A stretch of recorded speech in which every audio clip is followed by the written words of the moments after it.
This is a production of Cornell University.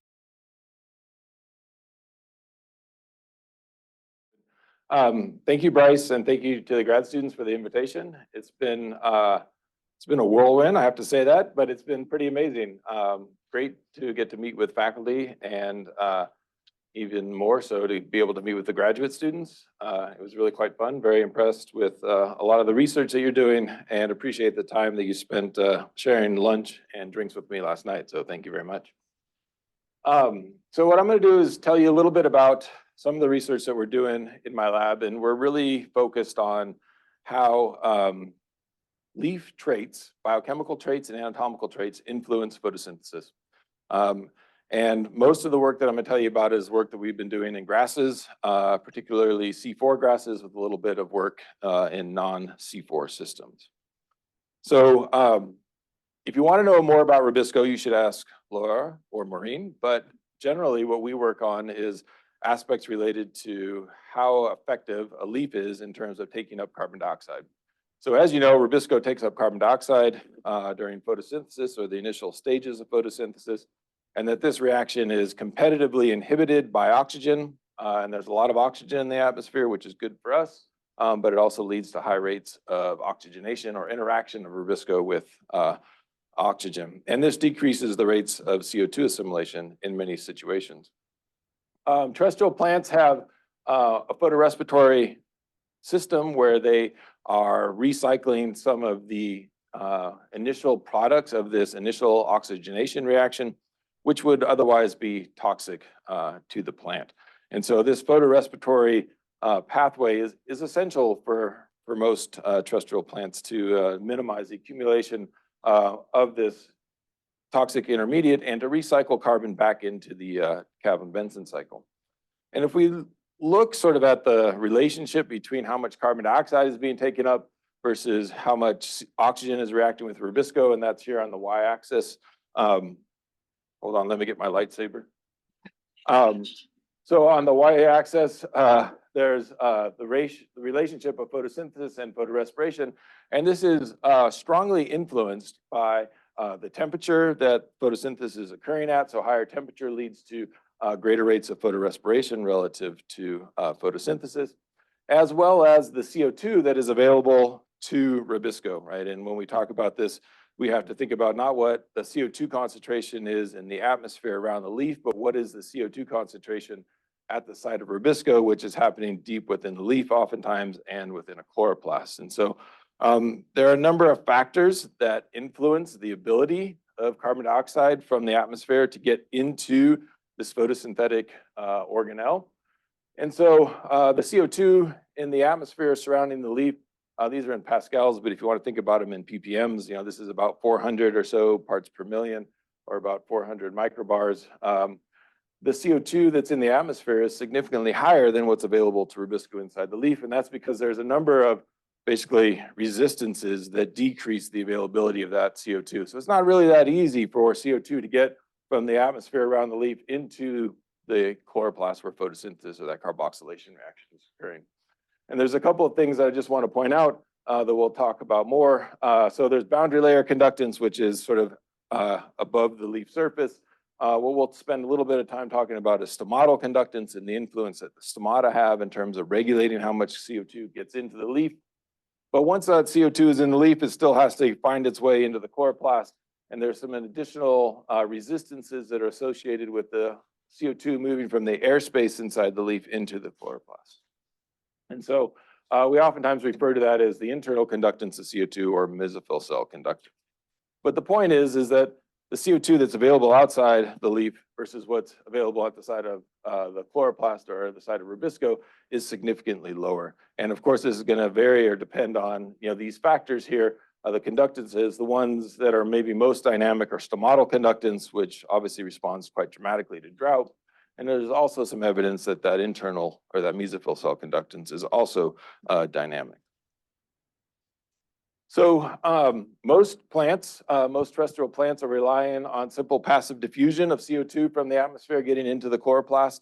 And again, this is regulated strongly by stomatal conductance. This comes at a large expense of water that is lost by the leaf by transpiration. And if you do the numbers, there's somewhere between 500 to 1,000 molecules of water that are lost for each carbon dioxide that gets taken up. So that's pretty water expensive. And so under conditions where the stomata are closing to minimize water loss, obviously that restricts the ability for CO2 to get in, and oftentimes these plants become carbon starved under these scenarios.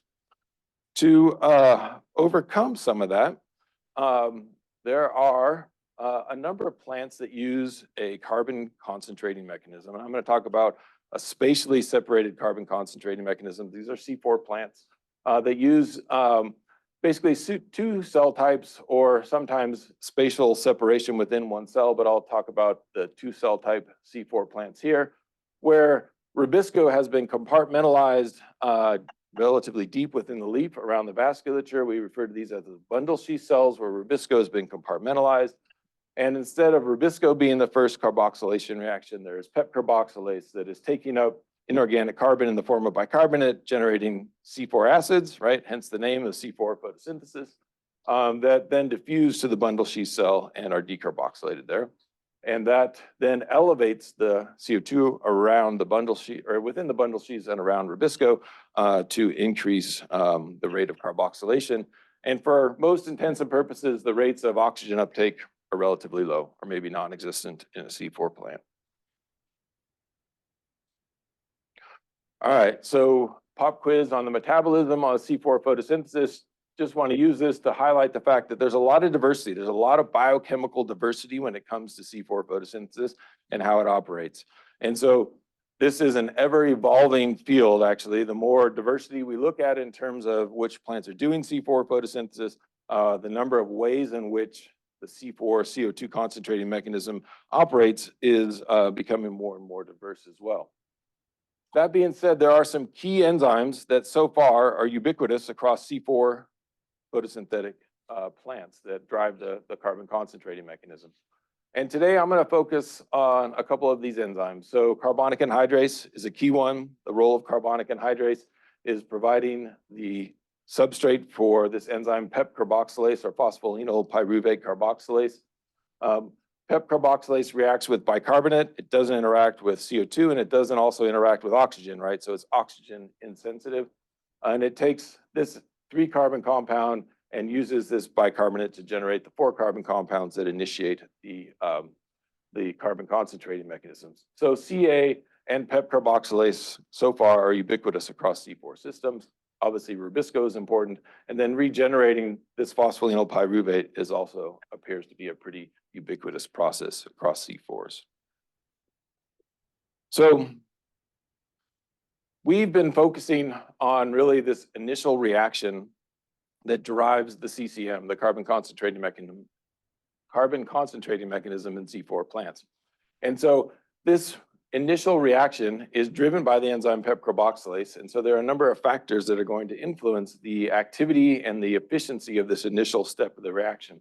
Part of that is related to substrate availability, and some of that is linked to the internal conductance of CO2 getting into the compartment where this reaction occurs. Obviously, it's also going to be influenced by stomatal conductance.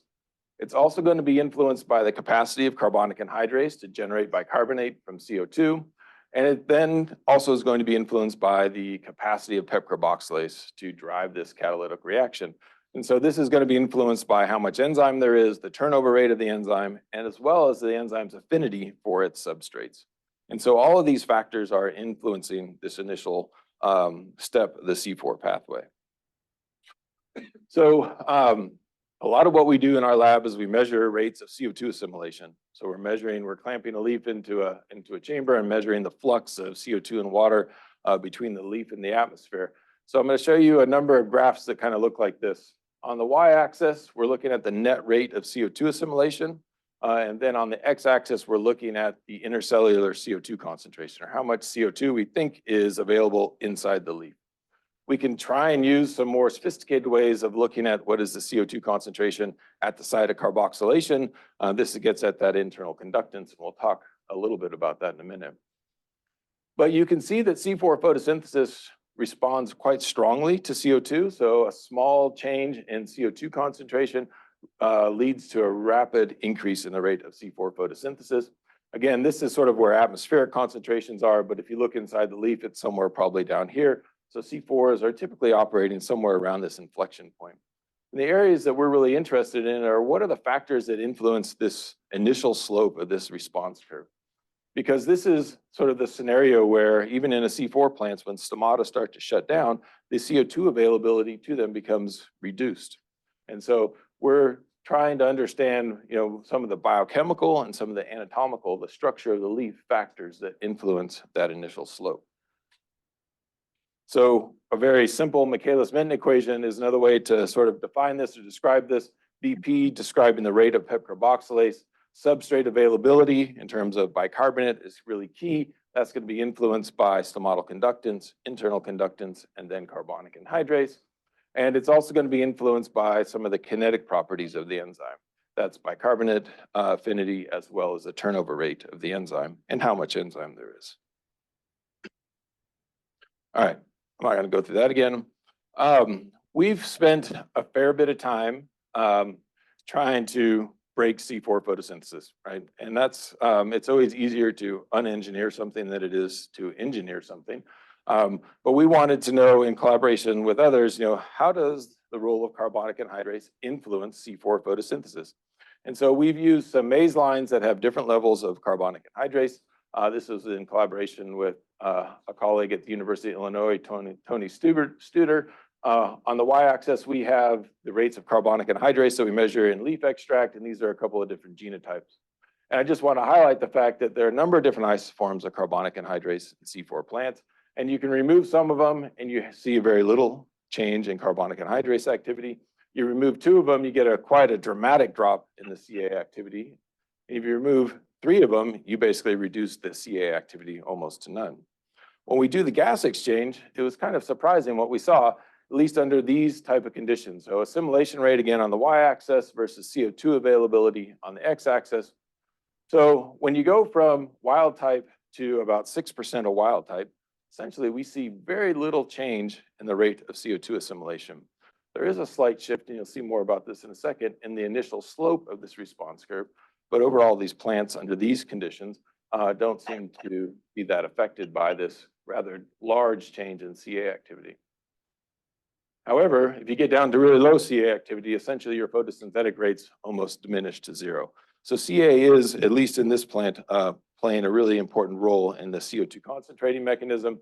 Here's a picture of these plants. The ones in the front are the ones with the low CA activity, and essentially they're lethal in air. So they die if you don't supplement them with elevated CO2. But if you grow them under high CO2, the response is that these plants almost look like wild type plants. We did some work with this plant here that has about 6% of wild type, and we did some measurements in response to temperature. And we can see that the CA limitation is quite conditional. That under low temperature, CA is a non-limiting reaction, but as the rates of photosynthesis in the C4 system start to build up, the CA limitation becomes more and more a limitation. So needless to say, CA is essential and it's conditional in terms of when it's most important for C4 photosynthesis. We did some follow-up work where, again, similar graph where we have assimilation versus the internal CO2 concentration. And in this case, what we've done is we've CRISPR'd out the PEP carboxylase, and we'll talk about the different isoforms, but there are multiple isoforms of PEP carboxylase in C4 plants. One of them is typically driving the CO2 concentrating mechanism. So we targeted that one isoform, and when you knock out that one isoform, basically you've again broken C4 photosynthesis. Great, we've destroyed a great thing. And it's no longer able to concentrate CO2. When we take a more subtle approach to manipulating PEP carboxylase activity, so this is using RNAi to knock down expression, not knock out the activity, we can see that we can get a range of plants anywhere from wild type to 40% to under 10% of PEP C activity on a leaf area basis. We're again looking at the initial slope of that CO2 response curve shown over there in response to temperature. And again, the PEP C limitation under some conditions seems to be minimal, but then as we start to increase the temperature, the rate of photosynthesis, the limitation by PEP carboxylase becomes quite significant. So I think, again, what we're demonstrating here is that carbonic anhydrase, PEP carboxylase, essential for the CO2 concentrating mechanism. I think that's well understood. but that variation in the activity of these enzymes may be important for optimizing or for maintaining rates of photosynthesis under certain conditions.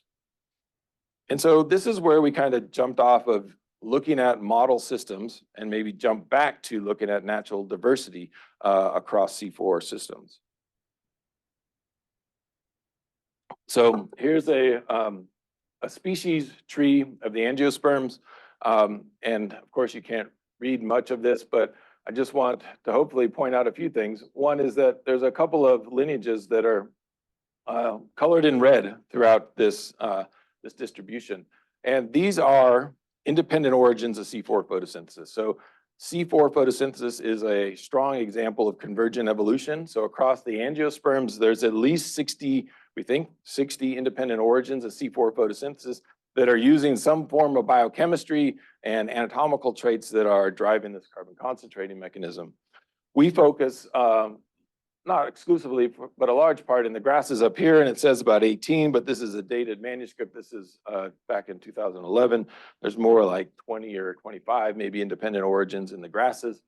Here's sort of zooming in into this grass clade. And again, this is a species tree, and the ones colored in black are C4 lineages, and the ones in green are all C3 lineages. And you can see that even within the grasses, there appear to be multiple independent origins. And I'd like to also point out that there appear to be some clades, right, that have no C4 plants, right, which is super interesting. And, you know, we all like a challenge, right? So I'll tell you about some of the work that we're doing, trying to introduce some C4 traits into this lineage or species within this lineage. So we wanted to look at how much variation is there across these different lineages or some of these lineages in terms of some of the biochemical and anatomical traits that we know are influencing C4 photosynthesis and photosynthetic efficiency. So here's just a short list of C4 species that we grew in a common garden, and we did some biochemical analysis. And so this is showing us the variation in leaf Pep C activity. This is showing us the variation in carbonic anhydrase. We went further looking at rubisco activity. We baseline this to total leaf nitrogen. So it's not that these plants are nitrogen limited or nitrogen stressed or that only nitrogen is driving this variation. There appears to be some difference in the amount of investment into some of these different biochemical steps. And so to maybe give you a little bit more insight into some of this diversity, PEP carboxylase in the C4 system basically co-opted enzymes from other anaplerotic pathway that were used for other reactions that were then used to drive the carbon concentrating mechanism. So in C4 plants, PEP carboxylase through gene duplication was basically modified in terms of expression level, modified in terms of its localization, and potentially modified in terms of its biochemical characteristics or its kinetic property. And so what we've been really interested in looking at is how much variation is there across Pep C kinetic properties across these different lineages that have co-opted PEP carboxylase independently to drive this carbon concentrating mechanism. And others have used a bioinformatics approach and identified certain amino acid residues that appear to be relatively enriched in C4 enzymes or enzymes that are driving the C4 pathway versus enzymes that are basically operating in a non-photosynthetic role. And there is enrichment, and there are some residues that are highly conserved. So some residues appear to be almost exclusively in C4 isoforms and some not. And so we were really interested to try and understand how some of these changes in amino acid composition may be influencing the enzyme's kinetic properties. All right, so I'm going to shift showing data now that's looking at some biochemical data. So on the y-axis, we're going to have bicarbonate affinities. So this is the Km for bicarbonate. And typically what we see across the literature, if we look at a photosynthetic Pep C, it typically has a high affinity for its substrate bicarbonate or low Km relative to the non-photosynthetic isoform or one that's closely related. And so this is the enzyme kinetic parameters for Ceteria viridis. And what we wanted to do is start to introduce substitutions that would sort of move it back from the C4 amino acid sequence to basically back to what the C3 type or the non-photosynthetic sequence would be. And what we're able to do, again, is very successfully break something that was working quite well in terms of adding substitutions, adding modifications that would increase the Km for bicarbonate, basically making it have a lower affinity for its substrate bicarbonate. And so we felt pretty confident that by doing these specific amino acid substitutions based on some of that sequence alignment data that I showed you previously, that we could sort of push a C4 enzyme back to a non-photosynthetic kinetic state. It's much more difficult to go in the opposite direction. These single amino acid substitutions don't confer C4 photosynthesis one residue at a time, right? There's something more that's driving this just in a small number of amino acids, but we're getting there. So a postdoc in the lab wanted to look at, we saw this natural variation in PEP-C activity. He wanted to screen for variation in the affinity of the enzyme for bicarbonate. And so this is just a distribution of the Km, the affinity of the enzyme for bicarbonate across C4 isoforms, right? So there's a significant amount of variation between some enzymes and others in terms of their Km values and their affinity for their substrate. We do a lot of modeling, leaf level gas exchange modeling. If you throw these kinetic parameters into models of C4 photosynthesis, you can see that this has the potential to influence rates of photosynthesis under these conditions. So we think, or thought, or maybe we still do, that if we can engineer enhanced kinetic properties in certain C4 plants, that maybe this would have an advantage under certain conditions, particularly under drought conditions. And so Robert DeMario, who is the postdoc working on this, took an enzyme in an E. coli expression system that has a high affinity for bicarbonate and an enzyme that has relatively low affinity for its substrate, and just did some, we're pretty unsophisticated about this, but just did some sequence alignments and looked and just did some gazing, tried to identify areas that were around the active site. And he basically made some swaps, so made some chimeric enzymes. So basically taking regions of the good enzyme and putting them into the bad enzyme. And I wouldn't be telling you this if it didn't work, but he was able to move basically an enzyme that had low affinity for its substrate to a high affinity enzyme. And this was rather crude, right? He was moving large sections of amino acids from one enzyme to another, but even making that chimeric enzyme, I think, was really quite nice to be able to demonstrate that we could potentially manipulate the enzyme's kinetic properties. And now what we're doing is we're obviously trying to narrow this down, right? Because we don't want to have to do this in planta with a large amount of sequence, and we're trying to find more precise regions that allow us to be more direct in this evolution. I also want to show you a little bit of work that a graduate student, Haley Schrader, has been working on, and this is looking at the thermal stability of PEP carboxylase in terms of its affinity to bicarbonate. So Haley did a bunch of measurements in response to temperature. She did it in two different species. One is a C4 plant that's adapted to Death Valley and has a thermal optimum of about 45 degrees Celsius, maybe a little bit hotter, and also in Ceteria viridis. And what you can see is that there's a pretty sharp difference in the kinetic properties as the temperature starts to increase. And this actually becomes more dramatic. So the Km drops for Ceteria viridis quite suddenly at about 40, 45 degrees, but the turnover rate, the stability of the enzyme, we think is basically unstable at these higher temperatures. And so what Haley is starting to work on is doing some modeling and is also going to start and has initiated some synthesis of these chimeric enzymes to start looking at whether or not we can also maybe engineer some of that thermal stability into these model systems as well. All right, so, good thing it wasn't a lightsaber. Just a bit of a summary in terms of our work on PEP carboxylase. That we see natural variation in the kinetic properties of these enzymes between photosynthetic and non-photosynthetic isoforms. And this appears to be due to numerous amino acid substitutions. And I think we're working pretty laboriously to try and narrow this down a little bit more. This natural variation that we see in PEP-C kinetics may be important in terms of driving C4 photosynthetic efficiency. We're also starting to move into thermal tolerance of PEP carboxylase so that we can also work towards maybe potentially engineering increased temperature stability of the enzyme. And I think that we're starting what we've been working on over the last couple of years, but it's been a laborious thing, and I would have told you if we had a lot of success to try and manipulate PEP-C kinetics in planta. And so I think in the next year, let's say, all right, I'll follow my sword, we're going to have that, right? We'll be able to do some modifications either through specific edits of individual residues or maybe complementation of lines that are expressing different isoforms of pepcarboxylase. All right, I want to switch gears a little bit and tell you about some other aspects of C4 photosynthesis that also influence this initial slope of the CO2 concentrating mechanism. And that is, how does leaf anatomy influence the impact of this CO2 concentrating mechanism and the CCM? So CO2, as I mentioned before, has to diffuse in through the stomata, the intercellular airspace. Then it has to get from that airspace into the site of carboxylation, which in a C4 plant is the mesophyll cytosolic space, not an actual chloroplast, where it's then taken up by pepcarboxylase.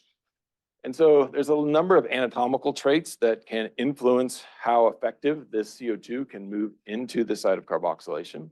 And as we were talking about yesterday with some of my meetings, this anatomical traits can also influence the ability of water to move from the vasculature, right, from the xylem through this tissue into the intercellular airspace and then ultimately out of the leaf. And so we've been quite interested in this trade-off between the ability of CO2 to move in and the ability of water to escape out of the leaf, and whether or not there's some potential trade-offs or maybe synergies between regulating these conductances. And so I mentioned the biochemical diversity that we see across C4s, but we also see what I think is more beautiful than the biochemical pathways, although they're quite beautiful. But this anatomical variation is quite striking, right, in terms of the variation. There's some commonalities, right? You can see vascular tissue here, these veins, these parallel veins with bundle C cells surrounding them, and then these mesophyll cells, and then the airspace surrounding the mesophyll cells. But we've been quite interested in sort of this intersection between the anatomy, the anatomical function, and what's housed in it, right? The biochemistry and the ability of the biochemistry to drive the CCM. So each one of these points represents a different species. A C4 species we're measuring here on the y-axis assimilation rate. This is relative to, in this case, stomatal conductance, and we see a strong correlation there. That's not surprising. This, again, is assimilation versus the internal conductance of CO2. And we see a slight correlation with the internal conductance of CO2. When we look at this parameter here, what we call transpiration efficiency, or the intrinsic transpiration efficiency, and this is the relationship of how much carbon dioxide is being taken up by the leaf versus how much the rate of stomatal conductance. And so it's basically a proxy for how effective is the leaf at taking up carbon dioxide and minimizing how much water is lost by transpiration. And we can see that there's a pretty nice correlation between the relationship of internal conductance of CO2 and stomatal conductance. So what that means, right, is that if there's a greater internal conductance of CO2 inside the leaf, the plant potentially can get away with lower stomatal conductance and still maintain rates of CO2 assimilation because the substrate's still available to it. And this will allow photosynthesis to maintain, right, but it will potentially minimize how much water is lost by transpiration. And we've also been looking at how, again, this initial slope of the CO2 concentrating mechanism, which is also a proxy for this transpiration efficiency, is influenced by anatomical traits. And so you can see there's a pretty strong negative correlation between the initial slope and the relationship between some anatomical traits. And so this is looking at the relationship between how thick the cell wall is of the mesophyll cells, where that CO2 has to diffuse across, and how much surface area of those cells there is, right? So a thicker barrier is going to make it more difficult. A greater amount of that surface area may facilitate parallel diffusion of that gas. And so this suggests that, thin cell walls with a lot of surface area is the best way to get carbon dioxide into those cells, which may come at a cost at the ability of water to transpire out. But just want to highlight in this brief section that this leaf structure really has pretty strong impacts in this internal conductance of CO2. And I'm not showing you data for it now, but we are also measuring the hydraulic conductance of the leaf and how the relationship is, and just looking at how this trade-off is potentially between the structural, the anatomical structure of the leaf for CO2 to get in and water to escape. All right. We've been also doing a fair bit of work looking at cell wall properties, so manipulating cell wall composition and seeing if that cell wall composition is influencing effectively the porosity, again, the ability of CO2 and water to move out of the vasculature and CO2 to move into the mesophyll cells.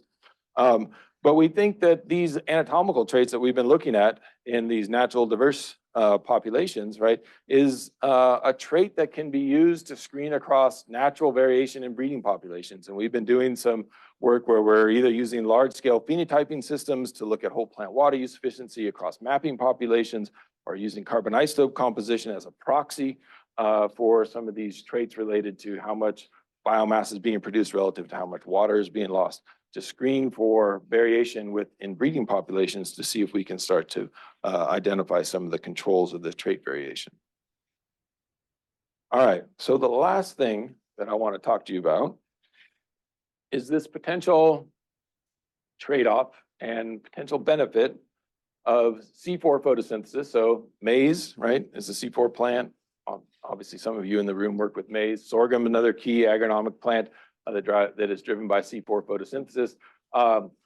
Rice is a C3 plant that when I showed you that phylogenetic tree before, right, it's kind of sitting off in that clade that has no other closely related C4 plants associated with it. But nonetheless, C4 plants under similar conditions have a pretty high yield benefit compared to C3 plants under those conditions. And part of that, if you come from my lab or if you come from my way of thinking, is all related to photosynthesis, but I'm sure it's not all related to photosynthesis. But nonetheless, you just model C4 photosynthesis versus what rice is doing, a C3 plant, you can see under most conditions, or at least under my modeling, very selective conditions, photosynthesis is higher in a C4 plant, and that if we engineered C4 into C3, we would get this benefit to C3 photosynthesis in rice, and this would have significant impacts in terms of the ratio of CO2 that's being assimilated relative to how much water is lost by transpiration. And so there was a consortium that was developed back in 2008 or so that brought together scientists from across the globe, and they lobbied the Bill and Melinda Gates Foundation for support to lead this effort to engineer C4 photosynthesis into rice. And the rationale was, right, it's happened so many times across nature, right? All these different lineages.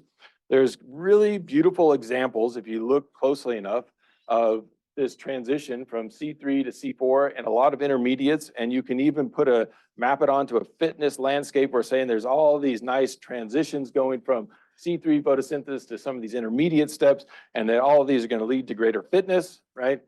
So it looked easy, right? And they bought it. It's like, we could do this. But as I pointed out before, the C4 grasses are all down here and rice is sitting up here, right? So there's something maybe restricting, limiting, I don't know, but maybe we can take an engineering approach to try and introduce some of these C4 traits into rice.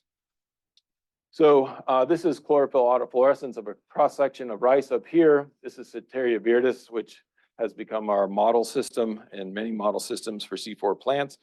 And you can see that there are some anatomical traits that rice has that are similar to what we see in Ceteria. Maybe don't look too hard because they're not all that similar. But one of them that's similar is, there's bundle sheaths surrounding the vasculature, right? Large bundle sheath cells, which we also see in C4 systems. But if you do look closely, you also notice that they're quite devoid of too many organelles, right? There aren't so many. Well, maybe it's not the number, but the size of the chloroplasts, for example, in the bundle sheath cells aren't quite as large in rice as they are in Ceteria or in C4 systems. But others have used, transcription factors to target to the bundle sheath cells and have led to significant increases in the bundle sheath cell chloroplast volume. And you can see that here a little bit, and you can also see it here, where they're starting to get more and more bundle sheath that are starting to expand within the bundle sheath cells compared to the wild type plant. We've also used a transgenic approach where we're introducing these large constructs that house many of the known C4 genes, right? You'll see some of our favorites up here, carbonic anhydrase, right? PEP carboxylase, PBDK, those are all the ones that are canonical or required, I should say, in terms of C4 photosynthesis. So we're increasing the expression using oftentimes, the maize isoform to express it in rice. We're starting to, or we are seeing increases in protein abundance. We also can get correct localization, so immunolocalization. So we get carbonic anhydrase targeted to the mesophyll cells, as well as carboxylase, like we see in the C4 in the mesophyll cells. So we are getting some compartmentalization that appears to be correct. It's not perfect. We get a lot of leakage, and plants have had many years of evolution to sort of maybe optimize this, where we're basically using a sledgehammer to do it. But I think we see some pretty interesting initial results. And so this is some C13 labeling experiments that we did, where we're feeding labeled 13CO2 to the leaf and then looking to see where that carbon is actually ending up.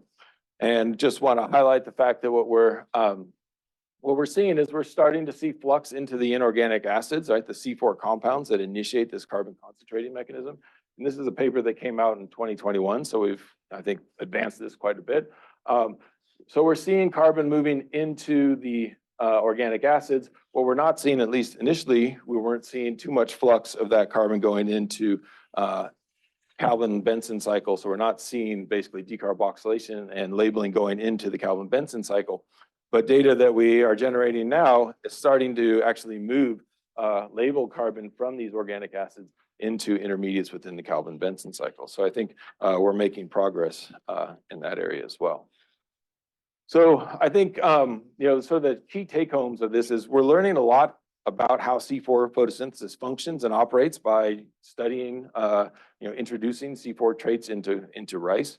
And we're at a point where we have a partial C4 pathway that is operating, although not well, in a C3 system. And so we're introducing the C4 metabolism. We obviously need greater levels of expression of these proteins or accumulation of these enzymes, as well as maybe fine-tuning some of the allosteric regulation of these enzymes. But we're getting expression patterns that appear to be what we would like to see in terms of the accumulation of the enzymes. Our labeling experiments say that we are getting some carboxylation reaction, and the more recent experiments that we've been doing is suggesting that some of that carbon that's being decarboxylated is actually getting into the C3 cycle. And that these results that we're demonstrating here are suggesting that, we are maybe getting to the initial steps of introducing the C4 pathway. And what we're really, or what the consortium has really been working on is trying to identify where the bottlenecks are, right? It really is the movement of these metabolites between different compartments within the cell that are potentially a really rate limiting step. And so there's been a lot of work of introducing different transporters into different membranes to try and facilitate some of the movement of these materials. Obviously, that gets really challenging because you're trying to do this on top of C3 metabolism that's also occurring at the same time. So you may be fixing one thing and you're knocking the hell out of something else, right? So it really becomes quite a trade-off. All right, so I've come to the end of my talk and just want to kind of summarize the key areas that we've been working in. We think that, this natural variation that we see in PepC kinetics has potential interesting insights into what drives variation in PepC kinetics, as well as other enzymes involved in C4 photosynthesis. We're spending a lot of time looking at the kinetic properties of the enzyme and the allosteric regulation of the enzyme.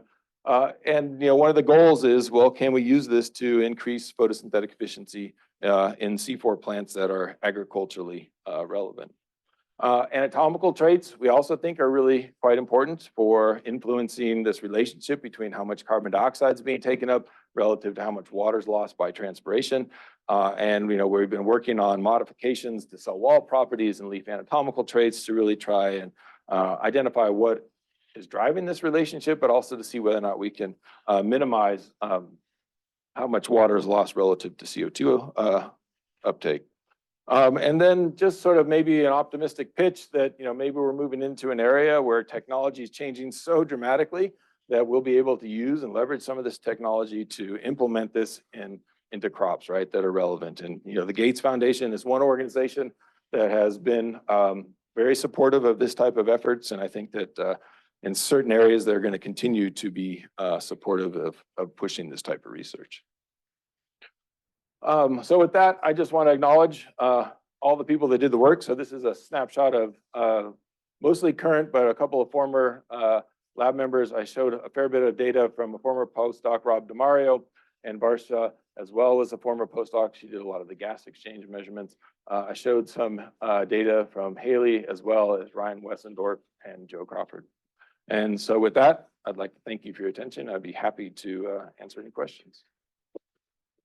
Yeah, do I get to pick?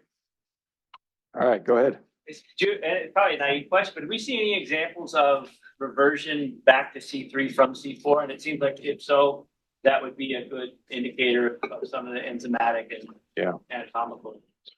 That's a great question. And it's not a naive one. People have been trying to find that, right? This reversion from C4 to C3. I think maybe there's one example in the literature that Alloteropsis that suggests that maybe there was a reversion, but it's also really difficult because there's a lot of hybridization that goes on in that population. So it's not clear whether what they're seeing is actual reversion or it's just that there's been hybridization that has occurred that has led to maybe the loss of function. And so there are not, unfortunately, clear examples of revertance going back. Maybe with the change in elevated CO2, that may lead to a further push of species going back to C3-like photosynthesis. But I think there's also a trade-off there, right? Because it's elevated CO2, there's elevated temperature, there's drought, precipitation patterns, all those things can potentially select for C4 photosynthesis being have an advantage under certain conditions. Yeah, Dave. I'm quite about modeling out, about modeling, but you're trying to say improve C4 photosynthesis. I'm not talking about putting it in rice, but let's say you want to make better FC, you want to change the anatomy. How well do the models handle integration of different traits? So you see this A will improve it, B will improve it. Is it A plus B or who knows? Yeah, well, the models will tell you whatever you want. So I think that you have to be a little bit careful. But when we try and, I mean, some of the models are very biochemically driven, right? So the models developed by Susanna von Kammer are really focused on, some key biochemical limitations. And so we've maybe rightfully or wrongfully really focused on those as potential limitations in, looking at these traits. And so with those models, yeah, you can manipulate kinetic properties of the enzymes. You can manipulate, how much of the enzyme you have, and use that to describe the photosynthetic response to CO2, for example, or light potentially. So those models can capture that. And what we focused on is primarily associated with those reactions. The models are getting more and more sophisticated every day though, right? And now there are better and better models that are looking at the relationship of electron transport to proton pumping to ATP synthesis and distribution of light energy that's available throughout the leaf. And so they're all models, and a model is only a tool as far as I'm concerned in terms of helping us maybe identify things to test and to question, either the model or the biology. And so I think at the moment, the models, I think, are limited in their scope, but they're expanding every day in terms of what we can incorporate. I guess I get all that, and I just wonder how much the models actually, they make these gaudy predictions. Yeah. How many of them have been borne out in, it's a lot harder to make a plan. Yeah. But when they've been made, do the models correctly predict their performance, or we just don't know yet? I don't think we know yet. I mean, I think that is one of the risks, right? We have these models, we say it's going to work, and then we don't have, I would say, the technology yet available to really make some of these modifications in such a subtle way that it doesn't perturb something else, right? And so, there's been a lot of press, recently about, introducing photosynthetic traits into field conditions and having this significant advantage, right? And some of that's probably true, but some of that, may not be 100% attributed to that particular trait. So I think we're at the early days of just being able to identify what these traits are, right? What is a natural variation?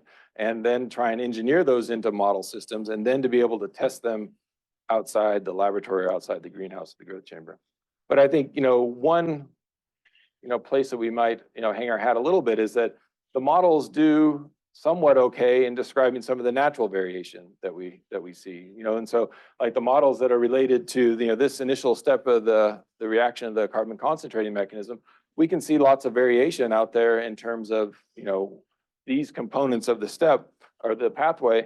And we can use the model to start to tease apart, well, maybe there's a balance, right, between how much the plant is investing in pepcarboxylase versus, the relationship between internal conductance of CO2 in terms of substrate availability or carbonic anhydrase. And so we have this natural diversity that we can use to help us test these models. But then, of course, you have all this additional genetic background that makes it a little more complicated. But if it's just the photosynthetic traits, then I think we can get at that. Yeah. You draw CA inside the method here. Yep. Is it ever exported, or is that a target? If the cell wall is limiting getting CA into the cell wall, could be great. Yeah, and I think that there have been some studies and let me just back up. There's CA everywhere, right? In just about every compartment that we've ever looked at, there's carbonic anhydrase activity. And there's been reports actually that that there's probably CA that maybe is tethered to the outside of the plasma membrane that may be apoplastic or in the apoplastic space, potentially influencing that. I don't know the results. I know that there's been some work in Arabidopsis that has been doing this, like sequentially knocking out different isoforms of carbonic anhydrase. I know Maureen Hansen's group's done a lot of work in tobacco. But I think that whether or not a CA sitting right next in between the cell wall and the plasma membrane would have a benefit or not hasn't been demonstrated experimentally. I think mathematically it has been, and maybe that gets back to Dave's point. Models can tell you a lot. Yes. So I'm curious. So I assume when there are more enzymes, you need more nitrogen. That's correct. Is nitrogen availability a potential concern if you engineer a plant using both C3 and C4 pathways? Yeah, that's a good point. So the idea would be, well, in an ideal world, right, you'd have an inducible C4 system, right, that would turn on and off depending on nitrogen availability, water availability, but that's like Star Trek, right? So that's a little ways away. But I think that, you know, the investment of nitrogen into enzymes is one of the key things that we're actually interested in, because PEP carboxylase is probably the second most abundant enzyme in a leaf of a C4 plant. And so if we can figure out ways, and some of the engineering that we're working on is just to increase the turnover rate of the enzyme without losing its specificity, we could maybe have a plant that is investing less nitrogen in PEP carboxylase because it is such a large sink, and it could, you know, redistribute that to another rate limiting step, or even use it, export it out for, you know, seed development or something like that, or floral development. And so you're absolutely right. This has the potential to not only enhance photosynthetic efficiency by more enzyme, but maybe better enzyme will allow us to get greater nitrogen use efficiency as well. Yes. Yeah, that goes kind of in line with your question. How do you regulate a C4 enzyme when you express it in a C3 plant, like regulating location and amount of protein being generated? Yeah. Promoters. So we try and take from nature, right? So we use a maize Pep-C promoter, right? Was the initial step that is driving the C4 isoform in maize, and introduce that into rice. And it works. We get expression and we get protein accumulation that we would expect to get in the mesophyll cell and not other cell types, but not always. And so we don't really, and we don't always, well, we never get, I'd say, the same amount of enzyme, right? So there's some issue in terms of expression level or translation of that expression into protein. And so that's really, I think, the next step. And we're starting to use synthetic promoters that people have developed to drive mesophyll cell or bundle C cell specific expression. So the expression is going to be the first part, and then there's regulation on top of that, right? This enzyme that drives C4 photosynthesis is regulated differently to organic acids and sugar phosphates than the enzyme that drives non-photosynthesis. And so part of that is related to the enzyme property itself, but also part of that is related to kinases and phosphatases and things like that that are influencing, you know, post-translational modification of the enzyme. And so all that, it's like job security, right? I mean, there's more work that needs to be done in being able to do that. But that's a great question. Did you check if there's any questions on that? Oh, yeah.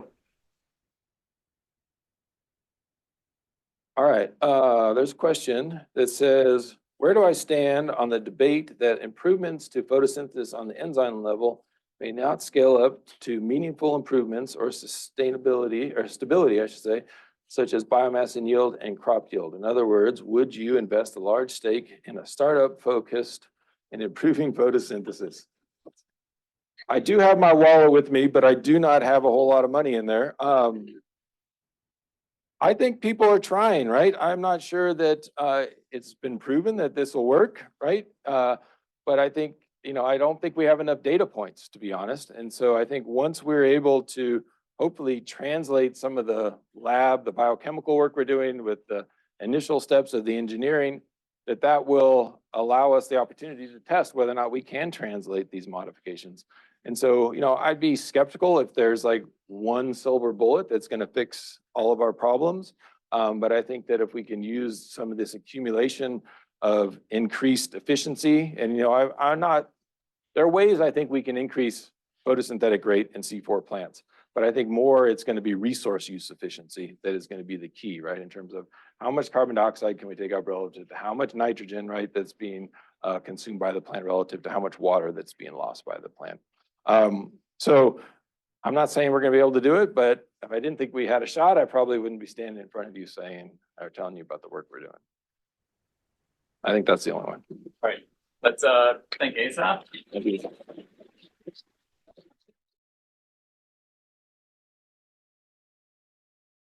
This has been a production of Cornell University, on the web at cornell.edu.